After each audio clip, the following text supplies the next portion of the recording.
الحمد لله رب العالمين والصلاة والسلام على رسوله الكريم أما بعد فأعوذ بالله من الشيطان الرجيم بسم الله الرحمن الرحيم يا أيتها النفس المطمئنة ارجعي إلى ربك راضية مرضية صدق اللہ العظیم۔ عزیزان گرامی قدر، جو قرآن مجید کی آیات تلاوت کرنے کی سعادت حاصل ہوئی ہے، ان آیات کا ترجمہ یوں ہے: اے نفس مطمئن، چل اپنے رب کی طرف اس حال میں کہ وہ تجھ سے راضی اور تو اس سے راضی۔ اللہ کا قول سچا ہے جو بڑی ہی عظمت والا ہے۔ عزیزان گرامی قدر، اس سے پہلے پارٹ 1 میں نفس مطمئنہ کا تذکرہ کیا۔ نفس مطمئنہ میں جب انسان آ جاتا ہے، اس کا قلب، اس کی روح مطمئن ہو جاتی ہے۔ حقیقت میں یہ اولیاء اللہ کا نفس ہے،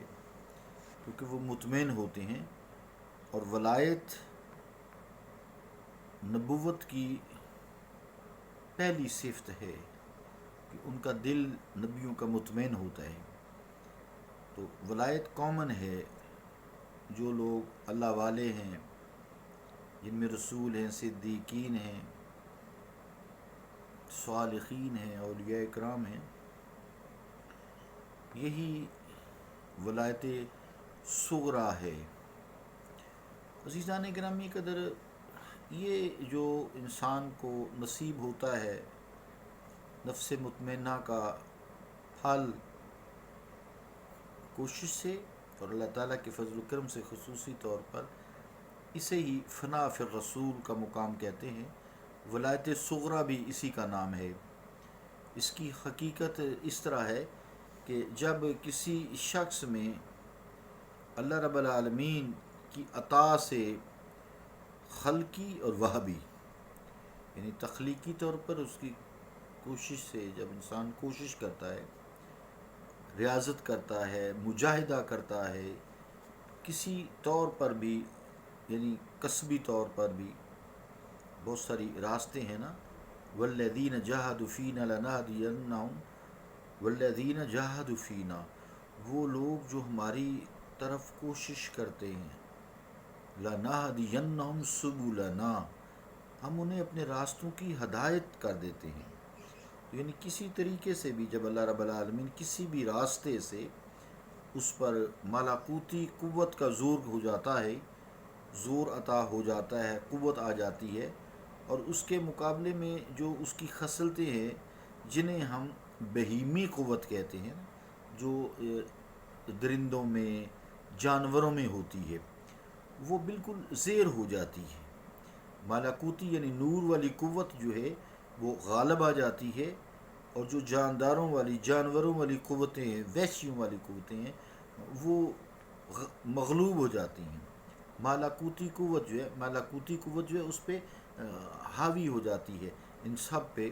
تو اس طرح اس کا کہیں وجود بھی نہیں تھا ملاکوتی قوت میں، تو پھر اس شخص میں ایک نور آ جاتا ہے، اس کے قلب میں اللہ تعالیٰ نور پیدا کر دیتا ہے، اس شخص کا قلب جو ہے یعنی روح کے درجہ میں پھر چلا جاتا ہے، اور جو نفس قلب ہوتا ہے وہ قلب کے مقام پر فائز ہو جاتا ہے، اور قلب کی جو خاصیت ہے وہ ذکر الہی سے اطمینان پا جاتا ہے۔ یعنی پھر وہ دل جو ہے اللہ اللہ اللہ اللہ کرنا خود بخود شروع ہو جاتا ہے۔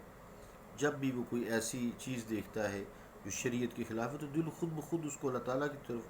رجوع کراتا ہے، خود بخود اللہ اللہ شروع ہو جاتا ہے۔ تو انسان ایسے حالات، ایسے مقامات پر بھی مطمئن رہتا ہے، وہ خاموش رہتا ہے، لیکن اس کا دل یاد الہی میں مستغرق ہوتا ہے۔ اس لیے اللہ تعالیٰ نے فرمایا قرآن مجید میں، الا بذکر اللہ تطمئن القلوب، کہ آگاہ ہو جاؤ، سنو، خبردار، الا سنو، آگاہ ہو جاؤ، خوب کان کھول کر سن لو، الا بذکر اللہ تطمئن القلوب، یہ اللہ کے ذکر میں ہی قلب کا اطمینان ہے۔ اللہ کا جب انسان ذکر کرتا ہے تو اس کے قلب جو دل جو ہے، پھر یہ روح ہے، اس کو اطمینان ہو جاتا ہے۔ تو نفس جب قلب کے مقام پر آ جاتا ہے تو قلب پہلے ہی ذاکر ہوتا ہے، یاد الہی میں ڈوبا ہوتا ہے، مشغول ہوتا ہے، کیونکہ یہی نفس جس کو امارہ پہلے تھا کے نام سے منسوب کیا جاتا تھا، کیونکہ وہ امارہ کے دائرہ سے نکل آتا ہے۔ جب امارہ کے دائرہ سے نکل آتا ہے، پھر کوئی گناہ ہو جاتا ہے تو نفس لوامہ بھی ساتھ ساتھ متحرک ہوتا ہے، اس کو ملامت کرتا ہے۔ پھر جب کوئی گناہ ہوتا ہے، پھر تیسرا نفس ملہمہ ہے، اس کو نیکیوں پہ ابھارتا ہے، یا تو اس سے گناہ ہو گیا، اب اس کو نیکی کر، اس کا بدل کر، اس کو بیلنس کر، اس کے اوزان کو پورا کر۔ تو اس طرح انسان پہلی بات تو گناہ سے بچتا ہے، نفس امارہ کے ذکر سے وہ بچ چکا ہوتا ہے۔ جب چوتھے نفس پہ آتا ہے، پھر نفس کو گناہ ہو جاتا ہے تو نفس لوامہ اس کا متحرک ہوتا ہے، اس کو چیک بیلنس رکھتا ہے، جسے کہتے ہیں احتساب، وہ احتساب کرتا ہے انسان کا۔ پھر اس کے بعد نیکیوں پہ ابھارتا ہے، نیکی کی خصلتیں پیدا ہو جاتی ہیں، یہ ہم باتیں کر آئے ہیں۔ تو اس طرح ان مقامات سے انسان جب ترقی کرتا ہے، نفس امارہ کو گھائل کیا، نفس لوامہ کو متحرک کیا، اور نفس ملہمہ کو تیز کیا،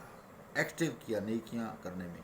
تو اس طرح انسان کا نفس مطمئن ہو جاتا ہے، اور وہ ترقی کرتے کرتے آخر کار نفس مطمئنہ میں چلا جاتا ہے۔ اسے ہی ولایت صغریٰ کہتے ہیں، اور یہ سارا رسول کریم صلی اللہ تعالیٰ علیہ وآلہ وسلم کے تعلق کی وجہ سے پیدا ہوتا ہے، یا آپ کے استاد محترم یا شیخ جو ہے، آپ کا تعلق رسول کریم صلی اللہ علیہ وآلہ وسلم سے جب روحانی طور پر جوڑ دیتے ہیں تو انسان پھر فنا فی رسول سے پھر فنا فی اللہ، ادھر وہ قلب جو ہے وہ جاری ہوتا ہے، اللہ تعالیٰ کا ذاکر ہو جاتا ہے۔ تو مراد یہ ہے کہ جوں دل قلب جو ہے، قلب دماغ کو بھی کہتے ہیں، یہ بھی ذہن میں رکھیں۔ قلب میں وضاحت کر دوں، قلب کا مطلب ہوتا ہے الٹا، ایسے الٹا۔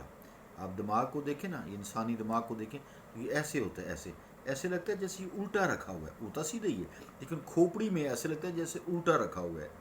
تو یا پھر قلب کا مطلب یہ بھی، اس کے لیے اس کو دماغ کو بھی قلب کہتے ہیں، اور قلب کا مطلب جو یہ ہمارے بائیں جانب دھاک کرتا ہے، یہ ایسے ذکر لب ڈب ہم کہتے ہیں اللہ اللہ اللہ، تو یہ اس کو بھی قلب کہتے ہیں، پھرنے والا، چونکہ دل ایسے سے پھرتا ہے اس لیے اس کو ایسے سے پھرتا ہے نا دل، تو اس کو قلب کہتے ہیں۔ تو جب قلب جو ہے، یہ دھڑکنوں میں اللہ کا ذکر نہیں ہوتا، یہ بھی ذہن میں رکھیں کہ آپ ہر دھڑکن کے ساتھ اللہ اللہ نہیں ہے، یہ الگ ہے، دل کی دھڑکنیں اپنی الگ ہیں، وہ اپنے اس کے باڈی کے افعال الگ ہیں۔ تو جب یاد الہی سے قلب سیراب ہو جاتا ہے، انسان اطمینان میں آ جاتا ہے، الا بذکر اللہ تطمئن القلوب کا مقام حاصل ہوتا ہے۔ پھر یہ کیفیت شروع میں آہستہ آہستہ آتے ایک مستقل انسان کی کیفیت بن جاتی ہے، مستقل حالت میں آ جاتا ہے۔ یہی وجہ ہے کہ وہ نفس بھی قلب میں بدل جاتا ہے، اور بدل کر اس کو نفس مطمئنہ کہا جاتا ہے۔ اور جہاں تک قلب کا تعلق ہے، وہ میں پہلے ہی بیان کر چکا ہوں کہ وہ اس کو مقام روح مل جاتا ہے۔